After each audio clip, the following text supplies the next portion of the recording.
안녕하세요, 여러분.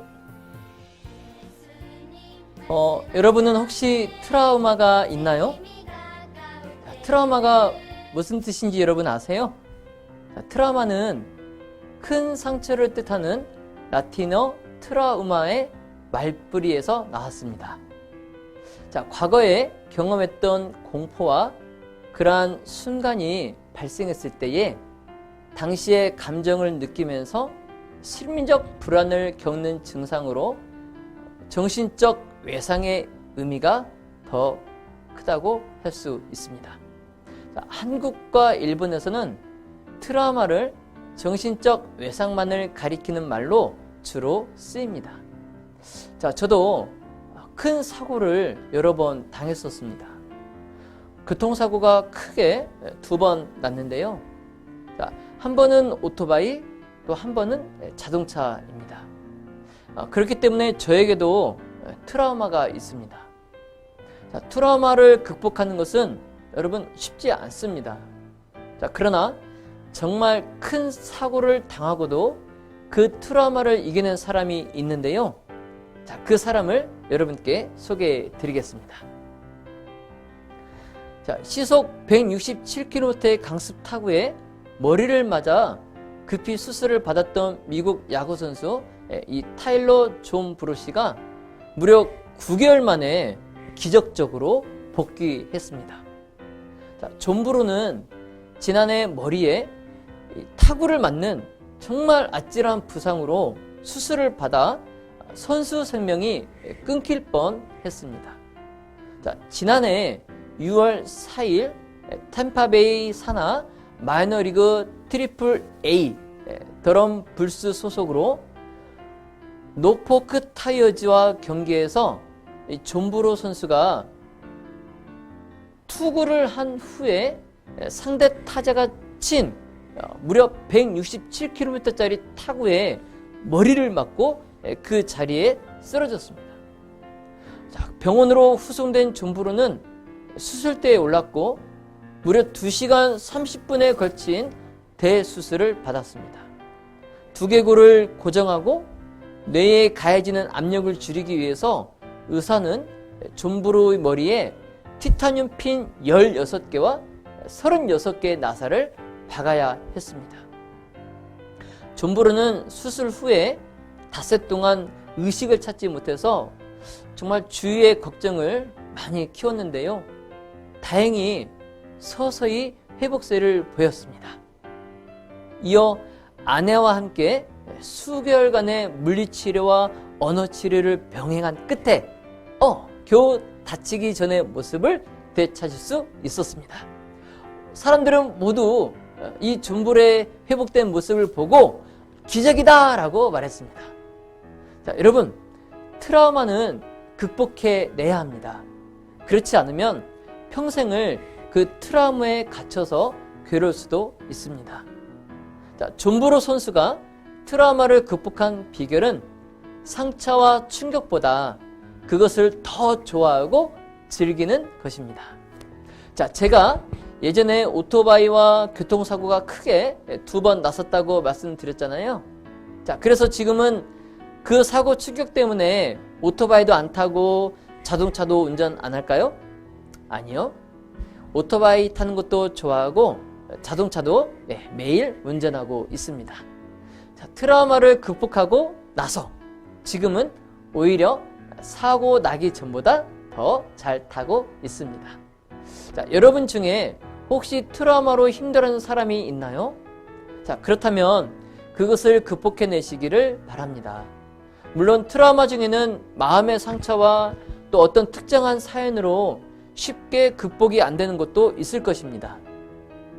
그렇다면 혼자 힘들어하지 말고 전문가나 또 부모님이나 또 선생님 또는 내가 믿고 따를 수 있는 사람에게 도움을 청해 보세요. 그래도 안 된다면 모든 것을 가능하게 해주시고 어떤 아픔도 치료해 주시는 우리의 친구 되시는 예수님께 고민을 말해 보세요. 그러면 예수님은 사랑과 친절로 여러분을 치료해 주실 것입니다. 오늘 우리가 살펴볼 기적의 주인공도 트라우마를 가지고 예수님을 찾아갔습니다.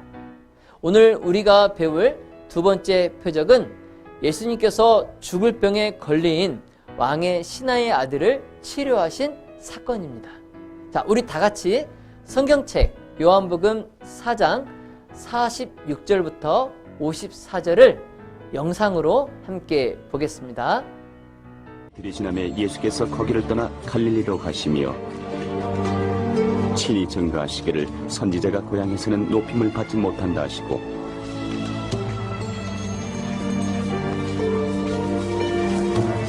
갈릴리에 이르심에 갈릴리인들이 그를 영접하니 이는 자기들도 명절에 갔다가 예수께서 명절 중 예루살렘에서 하신 모든 일을 보았습니다.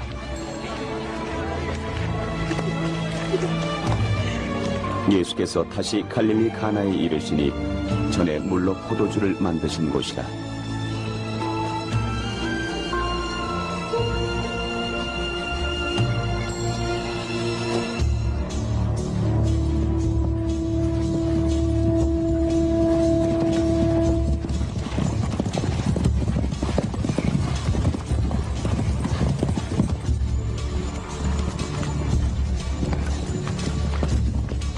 왕의 신하가 있어 그 아들이 가버나움에서 병들었더니 그가 예수께서 유대로부터 갈릴리에 오심을 듣고 가서 청하되 내려오셔서 내 아들의 병을 고쳐주소서 하니 저가 거의 죽게 되었습니다. 너희는 표적과 기사를 보지 못하면 도무지 믿지 아니하리라. 주여, 내 아이가 죽어가고 있습니다.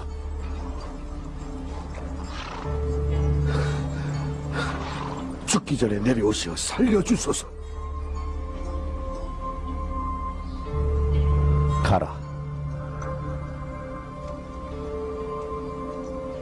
네 아들이 살았다. 하신데 그 사람이 예수의 하신 말씀을 믿고 가더니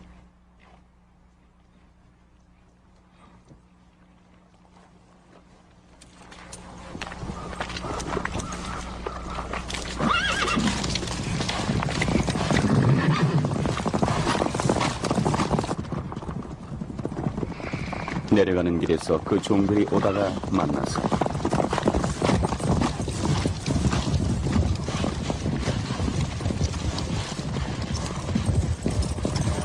아드님이 살았습니다. 학원을 그 낫기 시작한 때를 물은즉 어제 제 7시에 열기가 떨어졌나이다. 하는지라 아비가 예수께서 말씀하신 네 아들이 살았다.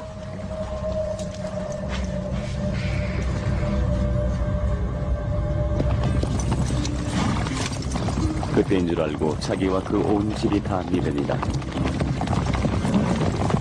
이것은 예수께서 유대에서 갈릴리로 오신 후 행하신 두 번째 표적입니다.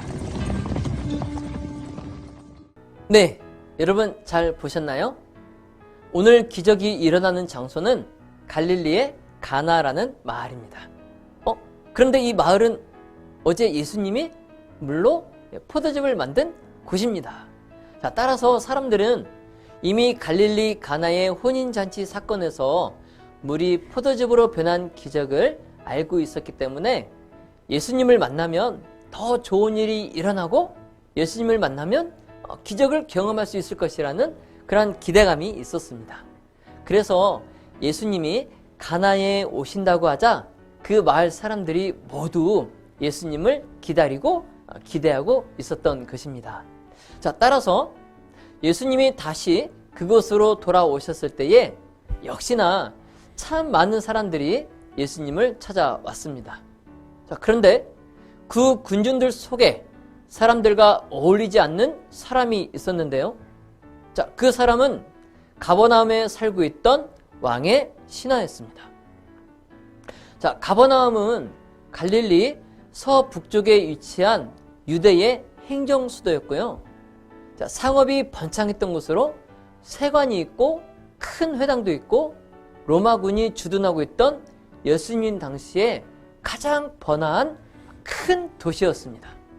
자, 그런 큰 상업 도시에서 헤롯 왕의 신하가 갈릴리의 가나라는 시골까지 급하게 찾아온 것은 정말 참 이상한 일이었습니다. 사람들은 그를 보고 무슨 일로 이곳에 왔을까 하고 궁금해했습니다. 자, 그러나 그 신하에게는 예수님을 꼭 만나야 되는 이유가 있었습니다. 자, 그 신하에게는 외아들이 있었는데요. 그 아들이 지금 죽을 병에 걸려서 금방이라도 죽을 상황이었습니다. 그래서 그는 물로 포도즙을 만드신 예수님을 만나서 자기 아들의 병을 고쳐달라고 부탁할 생각이었던 것입니다. 제가 시골에서 교회를 섬길 때의 이야기인데요. 시골에 살면서 가장 불편한 것이 뭐냐면 아프거나 또 응급 상황이 발생했을 때에 병원이 멀리 있다는 것이었습니다. 그래서 갑자기 아프거나 다치면 시내에 병원이 있긴 하지만 큰 병원이 아니기 때문에 더 큰 도시에 있는 대학병원이나 종합병원 또는 전문 병원을 가려면 시간이 많이 소비되는, 그래서 골든타임을 놓칠 위험이 있다는 것이죠. 이것이 시골에서 살 때 참 힘든 점이었습니다. 자, 그런데 오늘 이 이야기에서 이상한 것은 왕의 신하가 유능한 의사나 병원이 있는 도시에서 아무것도 없는 시골로 왔다는 것입니다. 왜 이 신하는 그렇게 중요한 순간에 거꾸로 시골로 왔을까요? 자, 가버나움에서 갈릴리까지는 약 35km 정도의 거리였어요. 그래서 그곳을 걸어가면 약 10시간 정도를 걸어야 되는 거리였습니다. 그리고 마차를 타고 가도 2시간 이상 걸리는 굉장히 먼 곳이었습니다. 자, 그럼에도 그 먼 곳을 찾아온 이유는 가장 사랑하는 외아들이 죽을 병에 걸려 죽게 되었는데 그곳에 죽어가는 자신의 아들을 살려주실 누가 계시기 때문에? 예수님이 계시기 때문이었습니다. 자, 그런데 가만히 보면 헤롯 왕의 신하라면 고위 관리였을 것이고 요즘으로 말하면 장관이나 차관 정도 되는 사람인데요. 자, 본인이 직접 가지 않고 자기 밑에서 일하는 사람을 보내서 예수님을 모셔오라고 명령해도 될 일이었습니다. 그러나 그 신하는 중병에 걸린 아들을 살려야겠다는 간절한 마음으로 직접 갈릴리 가나까지 급하게 달려갔습니다. 여러분, 이것이 부모님의 마음입니다. 여러분들을 사랑하는 부모님의 마음을 아시겠어요? 자, 왕의 신하는 드디어 예수님을 만났습니다. 그리고 예수님께 선생님, 제 아들이 다 죽어가고 있습니다. 그러니 제발 가버나움으로 오셔서 제 아들 고쳐주시기를 바랍니다. 라고 이렇게 요청했어요. 예수님은 신하의 이 말을 듣고 뭐라고 하셨을까요? 그래, 내 아들이 병으로 죽게 되었다니 얼마나 마음이 아프냐. 내가 가서 고쳐주겠다. 빨리 서둘러 가자. 라고 하셨겠죠? 자, 그런데 예수님은 왕의 신하의 사정을 다 듣고도 엉뚱한 말을 하십니다. 너희는 표적과 기사를 보지 못하면 도무지 믿지 아니하리라. 이 말을 들은 왕의 신하는 마음이 더 급해졌습니다. 그래서 예수님에게 다시 요청합니다. 예수님, 지금 1시가 급합니다. 제 아이가 죽기 전에 빨리 가버나움으로 가시면 좋겠습니다. 그러자 예수님이 이번에는 더 황당한 말씀을 하십니다. 가라, 내 아들이 살아있다. 왕의 신하는 예수님의 말씀에 어안이 벙벙했습니다. 무슨 말인지 도대체 이해할 수가 없었습니다. 죽어가는 아들이 살아있다니, 예수님은 지금 여기 계신데 내 아들이 어떻게 살아있는가 믿겨지지 않았습니다. 자, 그러나 예수님의 그 단호한 말씀에 왕의 신하는 아들이 병에 놓여 건강해졌을 것이라고 믿고 순종하는 마음으로 가버나움으로 돌아갔습니다. 자, 그런데 한참 길을 가다가 그의 종을 만나게 됩니다. 그 종들은 왕의 신하를 보고 너무 기뻐서 달려와서 말합니다. 주인님, 기뻐하십시오. 죽어가던 아드님이 살아났습니다. 왕의 신하는 크게 놀랐어요. 예수님의 말씀대로 아들이 살아났다는 것이 너무나 신기했습니다. 자, 그래서 종들에게 물었습니다. 아니, 아들이 살았다는 것이 사실이냐? 병에서 나은 시각이 언제냐? 종들이 대답합니다. 네, 주인님, 어제 7시에 열기가 떨어졌습니다. 왕의 신하는 더욱 놀랐습니다. 왜냐하면 어제 7시면 예수님께서 가라, 내 아들이 살아있다 라고 말씀하신 바로 그 시간이었기 때문입니다.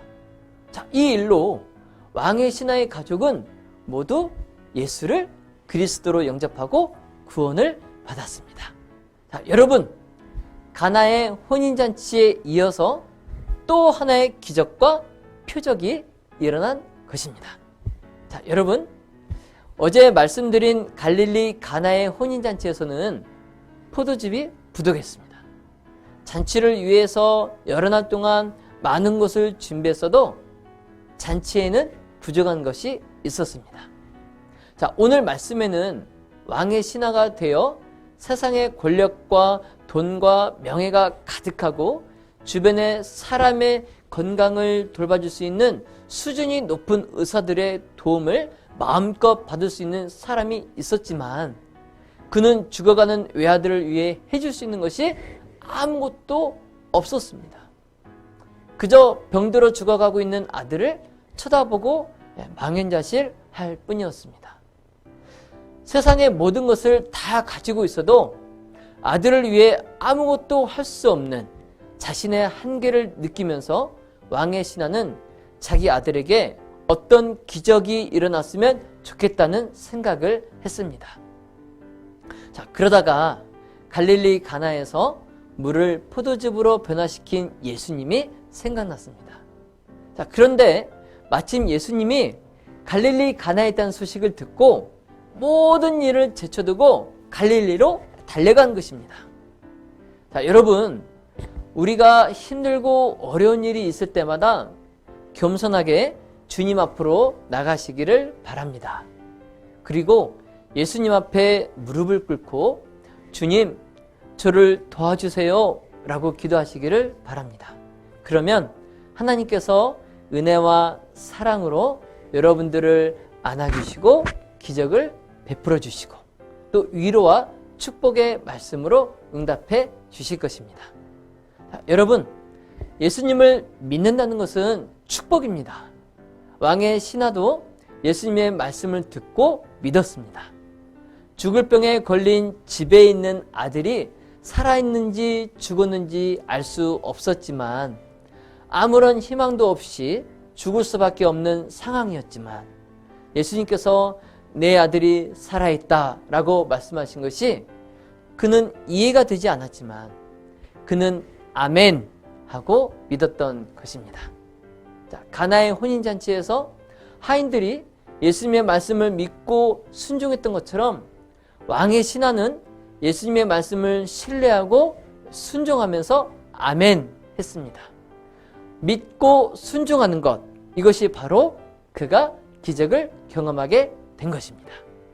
아마 왕의 신하는 예수님을 찾아가서 예수님을 만나기 전까지 예수님이 자기와 함께 가버나움에 있는 자기 집에 와서 아들을 위해 아픈 곳에 손을 얹으시고 안수해 줄 것을 기대했을 것입니다. 그러나 예수님은 자기의 기대와는 너무나 다르게 말씀만으로 아들을 치료해 주셨습니다. 가라, 내 아들이 살아있다 라고만 말씀했습니다. 이것이 다였어요. 예수님은 너는 내가 네 아들을 치료할 수 있다는 믿음을 가지고 왔으니 그것으로 족하다. 네 아들이 살았으니 순종하고 내 집으로 가서 병에서 치료된 아들을 보라 라고 말씀하신 것입니다. 이 말은 즉 믿으면 된다는 것입니다. 자, 많은 사람들은 예수님의 표적을 구경하려고 따라다녔습니다. 오병이의 기적도 그랬고 또 병자들을 치료할 때도 그랬습니다. 저들은 말씀보다 기적을 보고 싶어 했습니다. 예수님을 임금으로 삼으려고 한 이유도 예수님이 기적을 행하신다면 모든 문제가 해결될 것이라고 생각했기 때문입니다. 이것은 사람들이 예수님의 말씀이 아니라 기사와 표적을 통해 나타나는 축복에만 관심이 있었던 것을 말합니다. 다시 말씀드리면 하나님의 기적이 일어나면 하나님이 있다고 믿고 하나님의 기적이 일어나지 않으면 하나님을 믿지 않겠다는 것입니다. 자, 그러나 이것은 이기적이고 어리숙한 믿음이고 믿음을 하나님과 거래하는 좋지 않은 신앙 행태입니다. 자, 사랑하시는 우리 광주 삼육초등학교 친구 여러분, 기억하세요. 기적보다 말씀이 먼저입니다. 기적보다 예수님을 향한 믿음이 먼저입니다. 자, 그러면 하나님은 여러분의 필요에 따라 기적을 베푸십니다. 자, 그러나 기적보다 더 중요한 것은 예수님을 나의 주님으로 믿는 믿음입니다. 자, 예수님은 왕의 신하의 아들을 죽을 병에서 고쳐주시면서 그의 온 가족을 구원하셨습니다. 여러분, 이것이 복음입니다. 예수님을 믿고 오직 예수님의 말씀을 따라 살아가는 광주 삼육초 학생들이 다 되시기를 예수님의 이름으로 기도하며 말씀을 마치겠습니다. 자, 내일은 38년 된 병자를 고치신 기적에 대한 이야기를 들려드리겠습니다. 내일 또 만나요. 우리 다 함께 기도하겠습니다.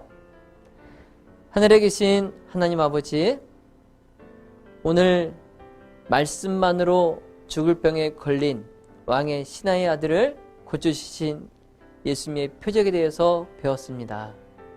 우리가 예수님을 믿을 때에 이 왕의 신하처럼 예수님의 말씀을 믿는, 그래서 우리가 살아갈 때에 어려운 일을 당했을 때에 예수님으로 인해서 승리하는 우리 모든 광주삼육초등학교 어린 친구들 될 수 있도록 축복해 주시기를 예수님의 이름으로 기도합니다.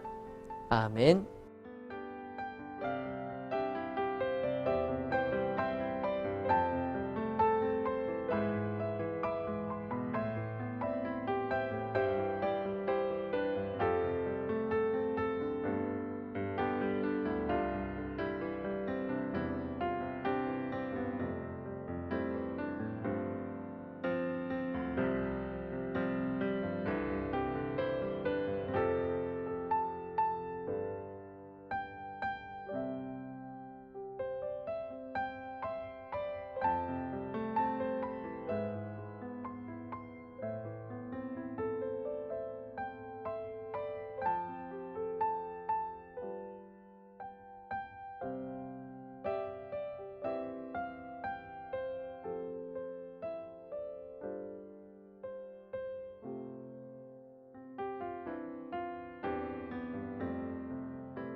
차갑지도 않고 뜨겁지도 않은 뜨뜻미지근한 것들, 향이 날아가고 맛을 잃어가는 뜨뜻미지근한 우리,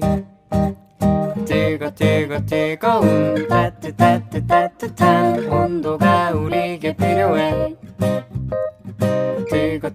뜨겁게 따뜻한 하나님 사랑이 필요해. 하나님 뜨거운 사랑, 지금 너에게 하나님 아들 예수님